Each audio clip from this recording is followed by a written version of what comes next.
UVC radiation has been widely used for germicidal applications for many years and was already gaining wider interest prior to COVID-19 as a means of combating antibiotic resistance and healthcare-acquired infections.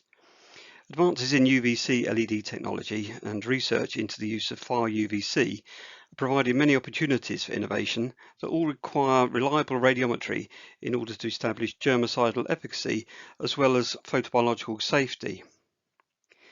Various standards and regulations exist with respect to photobiological safety, but germicidal efficacy is most reliant on published research, most of which refers to the use of 254 nanometer radiation as produced by low-pressure mercury lamps. Both efficacy and safety require the measurement of irradiance in terms of incident power per area in order to establish dose over the duration of exposure, 1 joule per square meter being 1 watt-second per square meter. Note that the irradiance is proportional to the cosine of the angle of incidence. Strictly speaking, for airborne pathogens, we should be referring to fluence and fluence rate rather than irradiance and dose, but the units of measure are the same.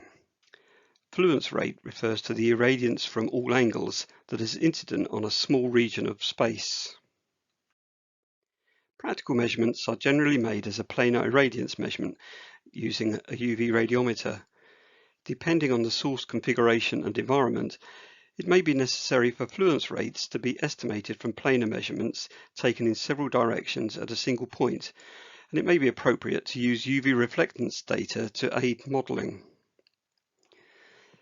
There are many UV radiometers available, but achieving accurate, meaningful measurements with good inter-instrument agreement is much more difficult than might be expected.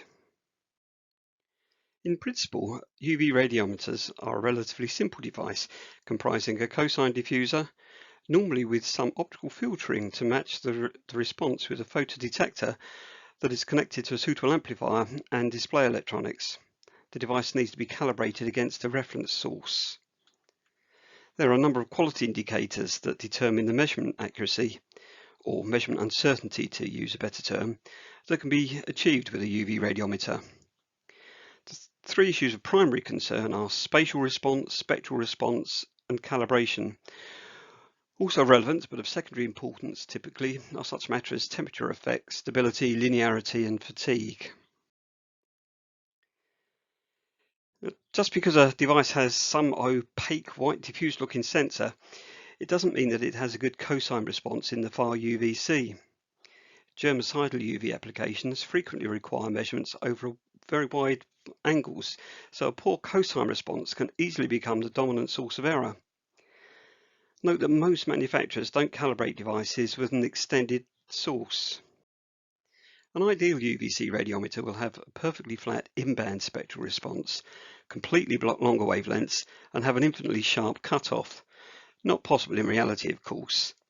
Here, the spectral responsivity of 4 high-quality UV radiometers is shown. Provided they are appropriately calibrated, all are quite suitable for measuring low-pressure mercury lamps at 254 nanometers. The gradient on their responsivities can cause issues when measuring typical UVC LEDs though. And only one device looks suitable for Far-UVC measurements at 222 nanometers. Because of their non-flat spectral responsivity, UV radiometers should ideally be calibrated using a source that has a similar spectral distribution to the sources to be measured. In practice, most UVC radiometers are just calibrated using a 254 nanometer source, which can result in significant errors when measuring UVC LEDs or excimer lamps. So look out for suppliers being a little creative with their use of the terms traceable and accredited when it comes to calibration. Looking again at the 4 commercial radiometer spectral responses with a log y-axis reveals some response at longer wavelengths. Some small erroneous readings could therefore result from ambient lighting conditions. This is potentially most significant for photobiological safety measurements.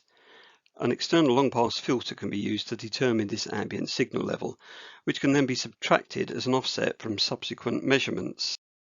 Various photobiological safety standards exist, with IEC 62471 being a widely applied product standard. Most standards incorporate the long-established Ignert weighting function for actinic UV, and a daily limit of 30 joules per square metre is often referred to. Note that this weighting function varies by around 4 orders of magnitude in little more than the bandwidth of a typical UV LED. Standards either specify or permit measurements to be performed with an 80-degree field of view, due to the limited field of view of the eye, and because little obliquely incident light penetrates to epidermal skin tissue. This year, the ACGIH have notified changes to the actinic UV hazard function in the Far-UVC region. This creates opportunity for Far-UVC germicidal sources to significantly increase their germicidal effectiveness whilst operating at photobiologically safe levels. However, in the case of 222 nanometer excimer lamps, it's necessary to look carefully at the longer wavelength UVC radiation produced in addition to the 222 nanometer peak. To reap the full benefit of an excimer lamp's 222 nanometer emission, it's essential that a suitable filter is fitted to block the longer wavelength UVC emissions. In order to establish photobiologically safe operation, high dynamic range UV spectroradiometric measurements are required. Double monochromator based systems are considered to be the reference standard for such measurements, but these are large, slow scanning laboratory instruments and often can't be used conveniently. Array-based spectrometers offer many advantages such as speed, size and ease of use, and are therefore most widely used. However, it's essential that any array-based UV spectroradiometer demonstrates measurement results comparable to a double monochromator system. In particular, this refers to their stray light rejection. When performing spectroradiometric measurements in the UV region, internal stray light is generally the fundamental limiting factor of measurement capability, and huge errors can result as shown here. There are various causes of stray light within a spectrometer, including multiple orders of diffraction, scattering from optical surfaces, zero-order reflections, etc. All contribute to stray light being seen by the detector. A number of techniques can be employed to reduce internal stray light. Good optical design with optimized components are an important starting point. Long pass and band pass filters are particularly useful for reducing stray light effects resulting from outer range wavelengths. The tunable laser can be used to characterize the spectrometer at any in-range wavelength, which enables a stray light correction matrix to be applied to subsequent measurements. Careful implementation of these combined stray light correction techniques does make possible double monochromator light performance, but very few commercially available instruments actually achieve this. Fluorescence effects can be another important consideration when performing Far-UVC measurements. For example, integrating spheres are convenient for measuring radiant flux, but fluorescence within the sphere can be a large source of error. This plot shows measurements of two same-size spheres, one ptfe and the other barium sulfate, when illuminated with a single wavelength at 230 nanometers from a tunable laser. The spectroradiometer used had a stray light level of less than 10 to the minus 5, so all the signal shown in the 280 to 400 nanometer region is caused by fluorescence in the spheres. When measuring a UV LED with some finite bandwidth, the fluorescence effect will be much greater than that shown on the previous slide. This plot for a simulated 230 nanometer LED shows the fluorescence component to be in the region of 20% of the real peak value. This would result in a very large measurement uncertainty arising from the absorption of the LED's emission and the fluorescence emission at longer wavelengths.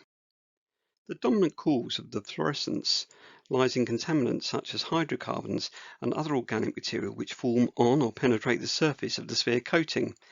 Various heat and intense UV conditioning treatments are known to be effective in reducing the fluorescence. ptfe spheres are typically selected due to their higher reflectance in the UV, but fluorescence can actually be reduced significantly more in barium sulfate coated spheres than in ptfe spheres.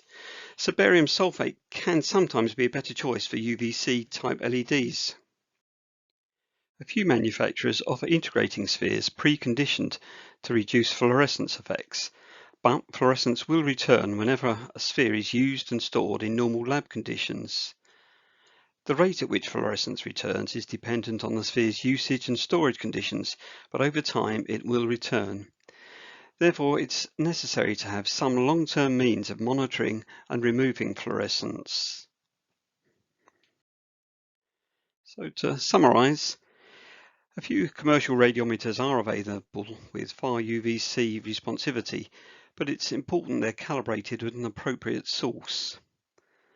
A good cosine response is essential when measuring the extended sources typically found in germicidal applications. Meters often have some low-level responsivity to ambient lighting, which can be to the detriment of photobiological safety measurements. Far-UVC research and hazard measurements are best undertaken with spectroradiometers, but it's essential that they have excellent internal stray light performance. 222 nanometer lamps require a suitable filter for optimum balance between germicidal efficacy and photobiological safety. When measuring the radiant flux of far-UV sources in integrating spheres, fluorescence caused by contaminants is a significant source of error. Conditioning can minimise fluorescence in barium sulfate spheres to a greater extent than in ptfe spheres, which may be more beneficial to overall measurement uncertainty than the higher throughput of ptfe spheres. Thank you for listening.